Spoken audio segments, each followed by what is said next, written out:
Olá, meu irmão, olá, minha irmã. Sejam bem-vindos todos a mais uma vez nosso estudo semanal do Evangelho de Nosso Senhor Jesus através do Evangelho segundo o Espiritismo. Hoje daremos continuidade ao capítulo 7º, né, com seu item aqui, Mistérios ocultos aos sábios e aos prudentes. Vamos lá então, meus irmãos. Então Jesus disse essas palavras: Graças vos dou, meu Pai, Senhor do céu e da terra, porque escondestes essas coisas aos sábios e aos prudentes e as revelastes aos simples e aos pequenos. Essa passagem, né, está em Mateus, no seu capítulo 11, no versículo 25. Pode parecer estranho que Jesus dê graças a Deus por haver revelado essas coisas aos simples e aos pequeninos, que são os pobres de espírito, e de tê-las ocultado aos sábios e aos prudentes, aparentemente mais aptos a compreendê-las. É preciso entender por simples e pequenos os humildes, os que se humilham diante de Deus e não se consideram superiores a ninguém.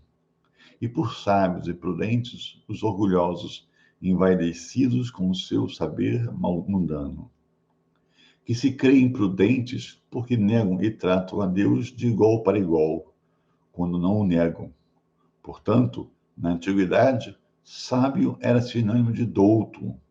Eis porque Deus lhes deixa a busca dos segredos da terra e revela os do céu aos simples e aos humildes que se inclinam diante dele.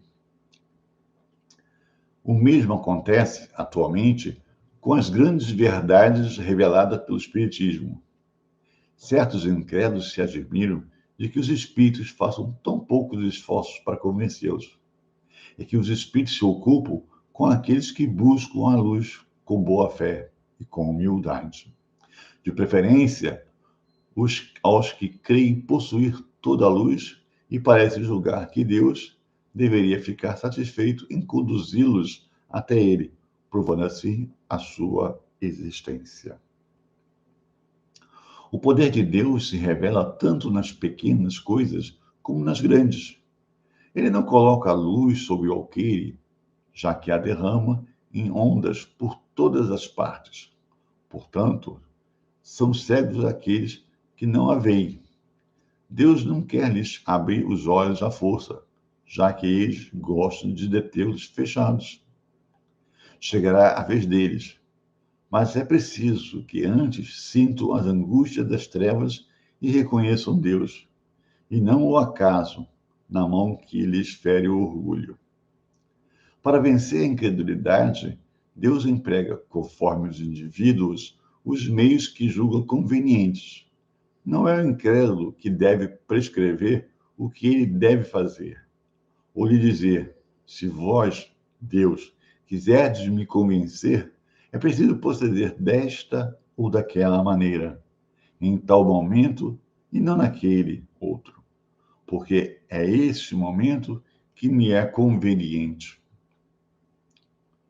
Portanto, que os incrédulos se admirem se Deus e os espíritos, que são os agentes da sua vontade, não se sujeitarem às suas exigências. Que pense no que diriam se o último dos seus servidores quisesse fazer imposição a eles. Deus impõe suas condições, não se submete a elas. Ouve com bondade aqueles que se dirigem a ele com humildade e não os que se julgam mais do que eles. Deus não poderia, perguntarão alguns, impressioná-los pessoalmente com sinais patentes em presença dos quais o incrédulo mais endurecido deveria se inclinar? E nós responderemos: sem dúvida que sim. Mas então, onde estaria o mérito deles e para que isso lhes serviria? Não vemos frequentemente esses incrédulos se recusarem à evidência dos fatos e até mesmo afirmarem: se eu visse, não acreditaria, porque sei que isso é impossível. Se eles se negam a reconhecer a verdade, é porque seu espírito ainda não está preparado para compreendê-la, nem seu coração para senti-la. O orgulho é a venda que encobre sua visão. Para que serve mostrar a luz a um cego? Portanto, é preciso inicialmente curar a causa do mal. Eis porque, médico hábil, Deus cura primeiro o orgulho. Ele não abandona seus filhos perdidos, pois sabe que mais cedo ou mais tarde seus olhos se abrirão. Mas quer que isso aconteça de vontade própria. Quando, então, vencido pelos tormentos da incredulidade, eles se jogarão por si mesmos em seus braços e, como filho pródigo, lhes pedirão perdão. Bem, mais uma mensagem muito esclarecedora para todos nós, né?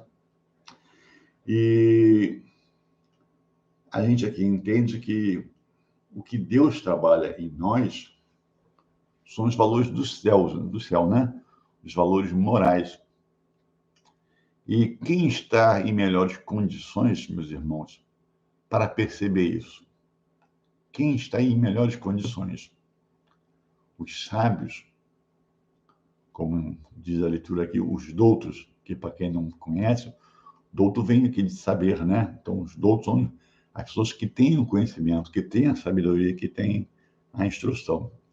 Geralmente, essas pessoas, meus irmãos, caem numa grande armadilha que criaram para si mesmos, né? Orgulho. Se julgam sabedores de todas as verdades da terra e do céu. E aí, por se acharem conhecedores de tudo, fica mais difícil entender que nem tudo sabe. Nem tudo sabe. Então, onde que Deus vai assim, operar com mais facilidade? No coração humilde. Naquele que se percebe pequeno diante da grandeza de Deus. Daquele que entende que tem muito a aprender, que tem muito a crescer, que tem muito a melhorar-se. E não o outro, o dito sábio, douto, que acha que não tem mais o que aprender, ou pelo menos não tem tanto assim. E assim pensando, não se coloca aberto naquilo que é difícil, né? Seus sentimentos, suas emoções, seus valores morais. Se fica muito atento às coisas palpáveis.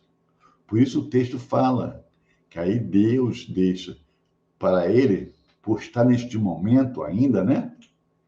A tarefa, vamos dizer assim, quase me faltou a palavra, né? A tarefa de estudar, de pesquisar, trazer esses valores, essas leis da Terra, esses fatos que acontecem, pesquisar pelo seu trabalho. E aquele que se coloca pequeno, com dificuldade, que volta ao Pai a pedir sua ajuda, seu auxílio, que lhe mostre um caminho.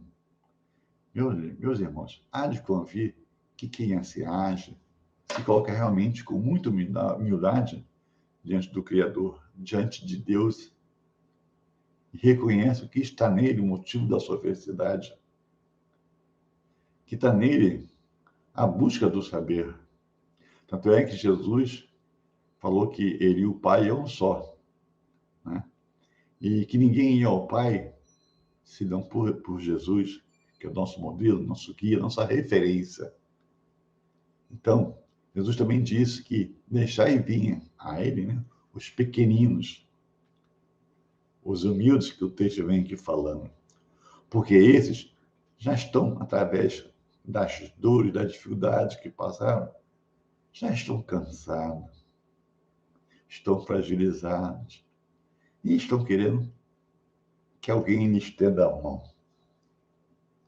Então, se ele necessita que alguém lhe estenda a mão porque ele está frágil, não sabe o que fazer, Deus não nos nega nada.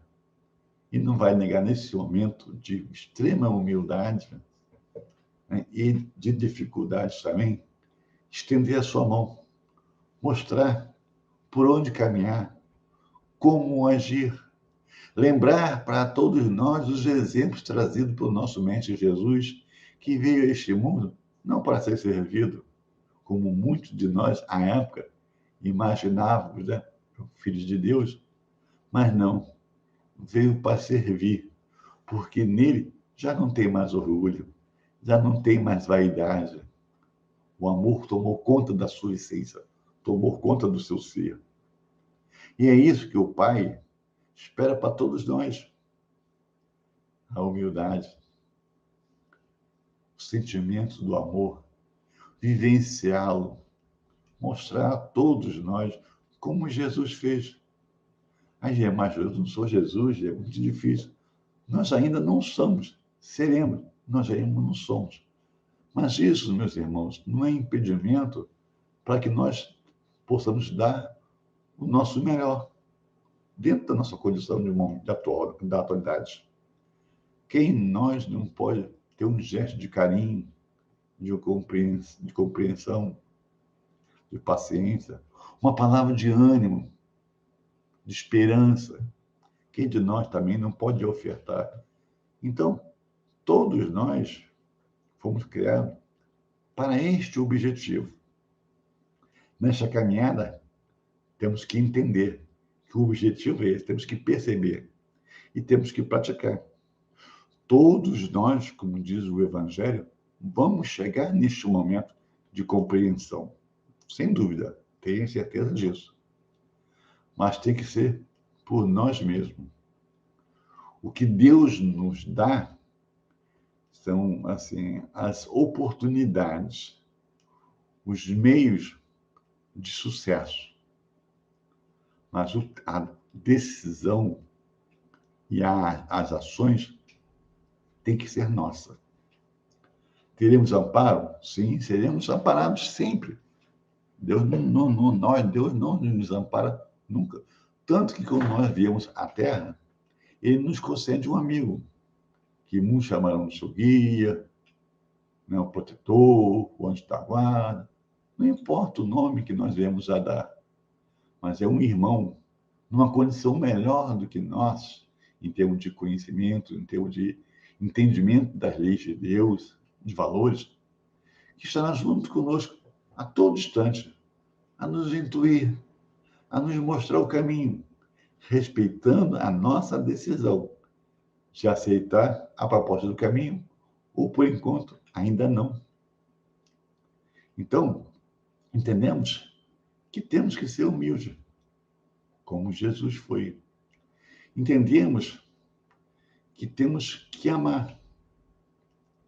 Entendemos mais uma vez o orgulho como um grande inimigo nosso. Então, meus irmãos, temos que a cada dia, a cada instante na nossa vida, temos que ficar atento com esse inimigo que nós criamos e botamos aqui dentro, junto conosco, para nos acompanhar a todo instante da nossa vida. O orgulho, a vaidade, não nos leva a nada. Nós estamos falando aqui da questão espiritual, na questão moral, né? Mas vamos olhar mesmo pelo nosso dia a dia aqui, né? As coisas que nós já estamos acostumados. Quem gosta de, assim, estar próximo, conviver com pessoas orgulhosas?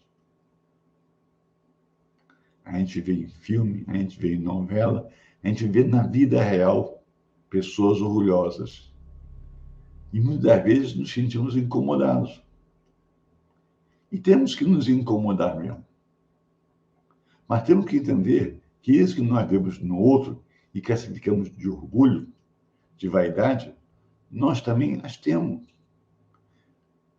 Eu posso mudar o outro, eu posso ajudar, como os bons espíritos, como Jesus, como Deus nos ajuda, não sei, mas não muda, porque a mudança tem que ser íntima, tem que ser verdadeira. Eu tenho que sentir a necessidade de mudar, tirar o homem velho de mim,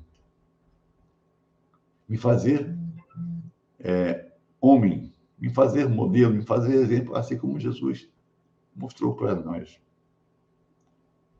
Orgulho, muito difícil, muito difícil. Mas temos que vencê-los, não é verdade? Temos que vencer o orgulho. Aí nós ficamos naquela situação de como fazer, de como vencer este orgulho. Por que não começamos, meus irmãos, fazendo uma viagem para dentro de nós e enxergarmos do que precisamos, o que realmente desejamos aqui na Terra? Será um carro, uma casa, um bom emprego? Pode ser. Está errado? Não. Mas para que 2 carros? Para mim. Para que excessos? Né? Para que excessos? Então, que nós temos que entender que devemos viver na simplicidade, como Jesus viveu, na simplicidade, no amor, no querer ajudar. Eu tenho que ter orgulho de ser filho de Deus. Eu tenho que ter orgulho de vencer as minhas dificuldades, não de vencer ao outro, porque o outro está na mesma luta que eu também estou. Eu tenho que ter orgulho de, eu já fui racista, eu já fui tanta coisa que hoje eu me envergonho, e graças a Deus eu não sou mais. Eu tinha muita dificuldade de entender e perdoar o outro. Hoje eu tenho ainda, mas está menos complicado compreender. Já compreendo em algumas situações. Já compreendo para algumas pessoas. Então, eu tenho que ter orgulho de eu estar conquistando lentamente. Para que pressa? Nós temos a eternidade para conseguir tudo isso. Mas não posso ficar parado esperando. Porque se eu ficar parado esperando, eu não avanço. Eu tenho que aproveitar todas as oportunidades que Deus me concede, como o texto fala, para eu entender quem eu sou, da onde que eu vim, para onde que eu vou e qual o propósito de eu estar aqui. Qual o propósito de eu estar aqui? Jesus nos deu vários exemplos, né? Vários exemplos. Aliás, ele se fez exemplos. Exemplo. Então, meus irmãos, aos doutores, que pode ser eu também, pode ser cada um de nós, enquanto não entendemos a realeza, o objetivo de Deus para conosco, achamos que somos fundamentais, importantes, centro das atenções, centro das necessidades, né? Refletamos. Se nós, de repente, não estamos equivocados. Se nós, de repente, não entendemos muito bem por que eu tenho esse conhecimento. Conhecimento é aquele start, porque a partir dele vem a questão da moral. Porque eu começo a questionar o porquê disso, o porquê daquilo, e aí, nessa de perguntar, vem meio a questão da filosofia, né? E aí, através disso, chega o meu momento que eu descubro Deus, a sua grandeza, a sua beleza, o seu amor. E diante disso, aí sim, diante dessa grandeza toda, me reconheço pequeno. E volto ao Pai, como um filho pródigo. Pai, perdoa pela minha cegueira. Perdoa pela minha cegueira. E agradeço, Senhor, que me fizeste, através das sucessivas oportunidades, né, condições para me ver como seu filho, para perceber o seu amor para comigo, para com cada um de nós, que nunca nos desemparou e sempre acreditou e apostou na nossa vitória. Meus irmãos, fica para a reflexão da semana para nós, né? Que nós repensemos as nossas ações, os nossos valores, no sentido de nos desvencilharmos da grande armadilha poderosa que nós criamos para cada um de nós, o orgulho. Maior do que isso, meus irmãos, é Deus que está junto conosco a todos os instantes, nos amando, nos compreendendo e dando tantas oportunidades, tantos meios para que possamos acordar e amar a si próprio, ao próximo, a Deus. Meus irmãos, muito a paz, muito amor de Jesus em todos aos seus corações, né? E que possamos, com essa vibração, desejar a todos vocês uma boa semana e o convite renovado de semana que vem estarmos aqui mais uma vez a refletir com o Evangelho de nosso Senhor Jesus.